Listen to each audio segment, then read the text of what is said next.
That's the final NXT before the premium live event, and now the sprint to Battleground is on, or should I say the crawl, because NXT WWE at the moment feels like a snail but without any slime to move along. Welcome back, guys, to Fog Wrestling. We're here to review NXT. I said in the preview I was not expecting a good show, and we did not get a good show. Just way too many jobber matches tonight.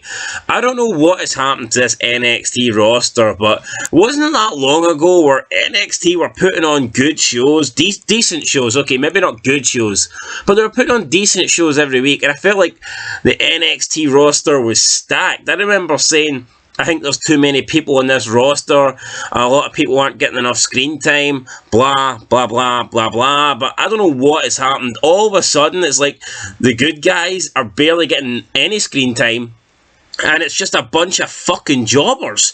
I mean, you barely see Braun Breaker. We've seen him tonight, but you barely see him. We didn't see Trick Williams. We didn't see Carmelo Hayes. We didn't see Grayson Waller. We haven't seen Andrew Chase. There was no Duke Hudson. I do not know what has happened to like this core group of NXT stars that made NXT fun, that made NXT enjoyable. But holy shit, they've just been replaced by a bunch of fucking jobbers, man, honestly. I legit have no idea who half the people were on tonight's show. So we're going to quickly get into this review then. And I know they lost some people in the draft, I get that, but there is just way too many unknown people on this show that I'm looking at them and I'm thinking, like, who the hell are you? Legit, like, I've never heard of these people. And I think they've killed this show. I think they've killed it. I remember the 2008 draft, they literally moved everyone who was good on ECW to either Raw or SmackDown, and they left ECW with trash. And that's kind of what it feels like to me with NXT. Like, I guess, yeah, I totally forgot. They actually moved Grayson Waller to SmackDown, didn't they? That's why he's not on the show. So yeah, I did forget about Grayson Waller there, but, I mean, Andrew Chase, where's he? Where's Carmelo Hayes? Where are those guys? We haven't seen them in a long time. But anyway, we kicked off tonight with the first semi-final match. It was Cora Jade versus Lyra Valkyria, and in a very short match, Lyra Valkyria won. Look, I don't see why this Lyra Valkyria chick is getting pushed. I don't see what is enjoyable about her. I don't see what's interesting about her. I don't see why she is deemed to be like the next big female over even Cora Jade, for example. I think Cora Jade is much better. This Lyra Valkyrie doesn't have a character. It's got that annoying fucking Irish accent like Becky Lynch. She's not someone I want to see being pushed. She's not someone that I don't think she deserves to be anywhere near a title. Never mind being, you know, in the final of this championship match. So, I mean, we will see what happens. She wins with a roundhouse kick. I just do not like Lyra Valkyria, so we'll see if she wins or not. Hopefully not. We see D-Jack backstage. He gets attacked by Ilya Dragunov, and then he gets slammed into like the steel like shutters or whatever. Dragunov tries to pull them down like D-Jack did to him a few weeks ago, but referees come and make the save. Then we get Axiom versus Dabba-Kato. Who the fuck is Dabba-Kato? Dabba-Kato. I believe, I think, I might be wrong, but I think Dabba-Kato might be the guy that played Commander Aziz. If I'm wrong, I'm wrong. He looks a bit like him, but either way, this was a squash match. Dabba-Kato wins easy, and it's like, honestly, are we supposed to care? Axiom, I've never enjoyed Axiom. Dabba-Kato, I do not enjoy him either. Just a throwaway fucking match. Scripps comes out to help Axiom afterwards, but Axiom wants nothing to do with him. Then we see footage of Tony D. He's like in the police interrogation room this week. The detective saying that Tony D. name keeps coming up in investigations, and Tony D. says he's an honest man, he's got nothing to hide. They show him video footage. They said that they've been tipped that Tony D's been doing stuff. Then Tony D. says, how about I tip you to let me go? And then the officer accuses him of bribery, but Tony D. said it was just a joke. He gets shown video footage of him, I believe, getting rid basically of Pretty Deadly, but Tony D says, look, you can't really tell, this is poor quality, it's dark, the video's grainy, you can't tell that's me. Then another detective walks in and tells his detective buddy that new footage has leaked, and then they both leave the room. to check on that while Tony D is left sitting in there twiddling his thumbs. I mean, it was nice to see them do some sort of interrogation angle. I would have liked them to have, I don't know, dived a bit more into this, but here, it's interesting to see what they're doing with Tony D, and I guess they're trying to arrest him on what crimes. Getting pretty deadly out of NXT, perhaps. Then Gallus come out. They cut a shit promo. The Creed brothers come out. Stacks comes out to help them. It's a 3-on-3 beatdown. Who gives a shit? Then Mackenzie Mitchell's backstage with Wes Lee. Wes Lee will be defending his belt against Tyler Bate and Joe Gacy. Triple threat. Then we get Eddie Fort versus Tyler Bate. Tyler Bate wins. Who the fuck is Eddie Fort, man? Seriously, I don't care. Let's move on. Tyler Bate, though, picks up the win. Then Mackenzie Mitchell is backstage in the trainer's room with Lyra Valkyrie after the match. Cora Jade hit her with the bat on the leg. So Lyra Valkyrie says that she'll be okay for next week. She says nothing's broken. She hasn't torn any ligaments. And she says she wants to face Roxanne Perez because Perez is the best in NXT. Then we get some...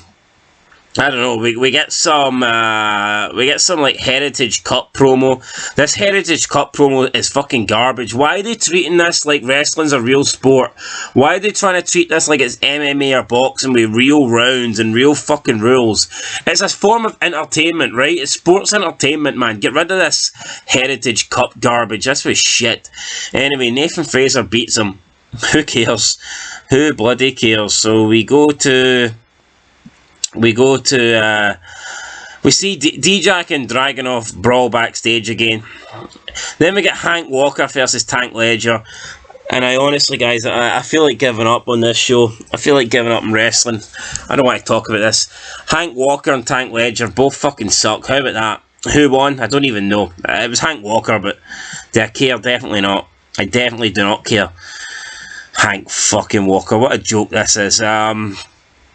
Then we're backstage and Stacks asks the Creed brothers if they want to team up with him and they say no. So there you go. Then Dolan comes out. She talks about being from a broken home. She talks about her drug addict parents. Then she talks about how she allowed JC Jane into her family only so JC Jane could tear it down. Dolan says she would have done anything for Jane, but now she's willing to do anything to end Jane.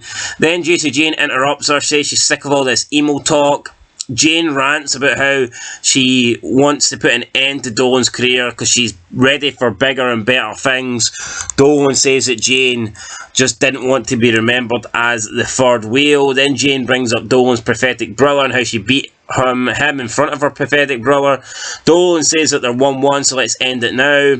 Then Jane rips again on Dolan and her fans and says that she challenges her to a steel cage match. Dolan calls JC Jane a fake ass bitch and she accepts the challenge but says let's make it a weaponized cage match. Then JC Jane says you're on. So yeah, we get that, I guess. I mean, it might be okay. I mean, it's been a decent feud, I'm not going to lie, but it's like 3:30 in the morning, guys. I'm fucking wrecked and I just do not care for this show. I'll be completely honest. I do not care for wrestling sucks, man. It does. You know what? Coming tomorrow, 50 reasons why wrestling sucks, or maybe why Raw sucks, or maybe, I don't know, maybe I could do 250, I don't know, 1,000 reasons. Anyway, up next we've got Luca Cruzavino versus Von Fagner. Who the fuck is Luca Cruzavino? No, I'm not even joking. Who is Luca Cruzavino? I've never heard of this guy. I don't know who any of these people are. Like, who are these bums that they've literally just pulled out of nowhere? And how are we supposed to care about this roster? How are we supposed to care about this show when it's just full of people we don't even know? Luca Cruzavino wins by DQ. Good for him, I guess.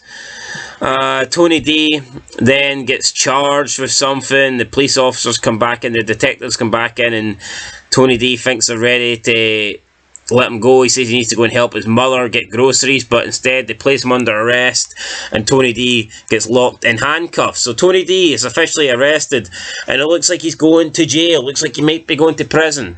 Hopefully Tony D, hopefully there's not a TV in his prison jail, because then he doesn't need to watch this crap. So I guess there is positives there for Tony D'Angelo. Then we get the second semi-final match in the women's tournament.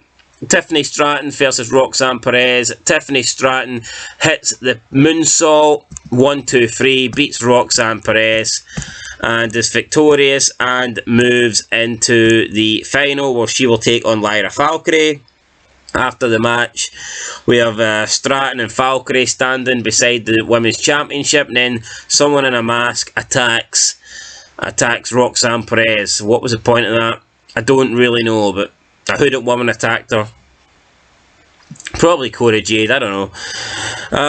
Then D-Jack's coming out to the ring, but he gets attacked from behind again by Ilya Dragunov, and they just battle around ringside. They continue to battle, they battle. Eventually, the officials come out and separate them. Dragunov and D-Jack are looking at each other, and I guess we'll settle this, guys, at Battleground. Last man standing. So there you go, that's your NXT. Garbage. I mean, absolute garbage. I'll give it a 2 out of 10. Thought the Tiffany Stratton match was okay, and I like the Tony D'Angelo police stuff. And you know what? I mean, Dragunov and D-Jack, I mean, their feud's been alright, I guess. But I'm not giving it more than a 2 out of 10. I'm giving it a 2 out of 10, guys. That's it. I'll catch you in the next one. Wrestling, I'm not even joking, guys. Wrestling needs to get better, because I am sick to death of doing this. I've been reviewing wrestling for far too long now, and it's just getting worse and worse, and sooner or later I am going to give up on it. I mean, I'm not being held hostage here. I'm not related to wrestling. I don't owe wrestling fuck all. I mean, I'm not going to sit here and keep reviewing wrestling if it sucks. So yeah, hopefully this shit gets better. Or hopefully we can get a new company that's good. I don't know. I thought AEW might have been okay, but it didn't take long for that company to go down the shitter. We need something new. I'll take anything. Come on, Eric Bischoff. WCW 2.0. You know you want to. Or give Heyman money. Bring back ECW. Or even bring back WWE ECW. I'd take anything, man, honestly. Or give us the return of the good old TNA. None of this shite Impact Wrestling stuff. Give us TNA. Or, you know what? I might just go back to watching the network, guys. We'll do more old, retro wrestling stuff, because this current stuff, man, it's hard to watch.